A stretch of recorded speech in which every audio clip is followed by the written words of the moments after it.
Hello and welcome. We are going to be looking at compression today for a real quick lesson. Today I will be using Protools and just their stock compressor here, the D3. But before we even start, we must look at this. It's got these settings like knee, ratio, attack, release, threshold, and gain. These are native to almost all compressors. So first, let's look at these basic settings and learn a little about them. First, we must understand that attack is really just how fast your compressor reacts. So if you have like a transient signal like a snare drum, how quickly that is it's real quick. So if you have a quick attack, it's going to catch that transient before it even goes through your threshold. And release is how quickly it lets go of it. So like if you have a long release, it's going to keep that compression in place for longer. And this is noticeable on instruments like bass guitar, and you can hear it either pumping if it's too quickly, or if the release time is long, it'll elongate that note. The threshold is when the reduction starts to take place and when that compression starts to take effect at whatever dB you set it at. And then makeup gain is basically what it sounds like. You turn it up to make up whatever amount you lost. So if you lost 3 dB, you add 3 dB of makeup gain. And then the ratio is how much compression takes place. So if you have a 2-to-1 ratio, for every 2 dB over, it takes 1 dB away. So example, if you have a 2-to-1 ratio and you're hitting +6 and your threshold is at 0, your output is going to be +3. If that was 3-to-1, your output would be +2 dB, and so on and so forth. Hopefully that all makes sense. So with that in mind, we are going to listen to our uncompressed signal here, my initial snare signal right here. It's the same file as this file here, and we're just going to listen to it.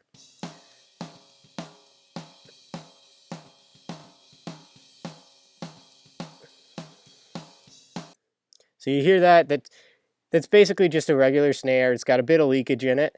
And now here we are with the ratio, with our attack setting. We're going to have a really long attack setting here and a medium release time and just a 3-to-1 ratio. And your knee, if you look at it, that's how the compression takes effect right here. So if it doesn't have a knee, it's going to take a real quick it's going to kick in real quick, and if you have a higher knee, the compression is going to come in more delicately, and it's going to be more transparent, and you're not going to be able to hear that compression taking place as much. So we're going to set our threshold here, and we're just going to listen to our signal with no knee on it, 3-to-1 ratio, and a really long attack, so the whole transient of the snare goes through.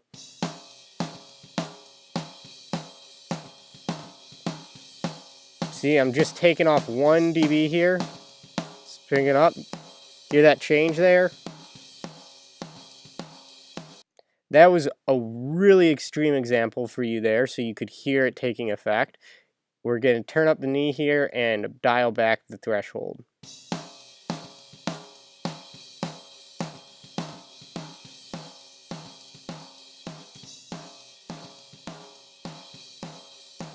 You hear how I had the quicker attack, the transient of the snare wouldn't cut through as much. Let's turn that attack back up.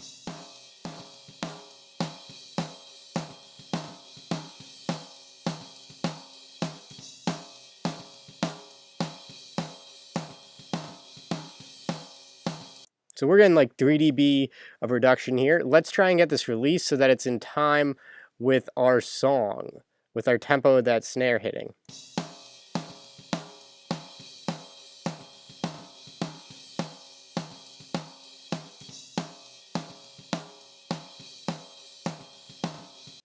Now I'm going to do an extreme example. I'm really lengthening the release of time, so listen to it with a long release.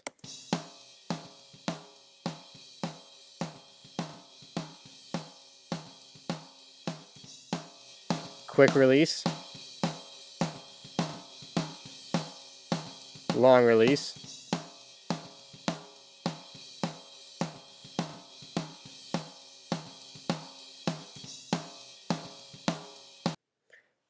You hear how when the two were switched in from long release and short release, you could hear the difference of the compression always being applied and the compression being only applied to that transient coming through. That's the main difference with your release and attack time. These two settings are really important depending upon your instrument. They can change drastically. For example, with bass guitar, if you want to catch a lot of the pick noise, you're going to have a really slow attack time, so your transient of the pick or of the string being plucked gets through. And then if you have a long release time, you're going to get a lot of note sustain. But if you just want to get a lot of the slap bass or just a lot of the picking, you have a long attack time and a short release time, then you're just going to get a lot of that pluck.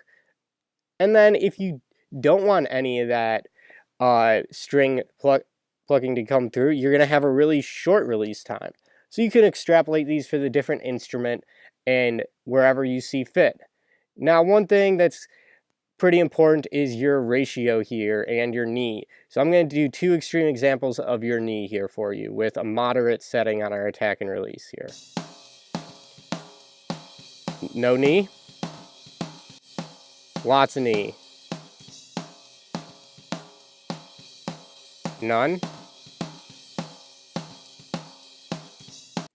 Could you see how when I would have no knee in it like this versus this,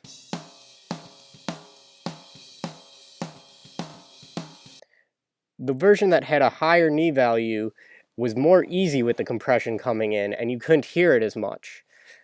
So that's what the big difference in knee is. It makes your compression more transparent and it gives you the ability to kind of ease into that compression rather than it just being like, boom, it's there. Okay, let's look at some extreme examples of ratio now. This is none. It's a brick wall at this point.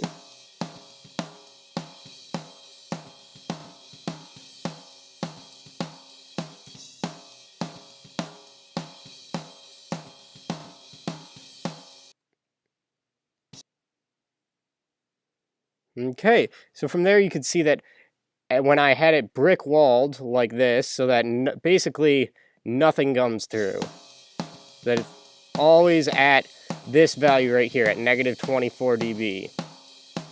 We're cutting off like 6 dB a gain. Raise up our makeup gain here.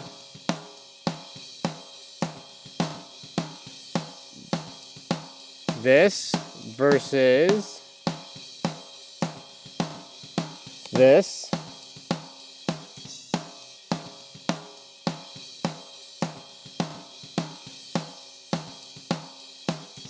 Can you hear the difference between those? Ratio is a little harder to tell, and it's one of those things where, like, if you're limiting something, it's never going to go past that.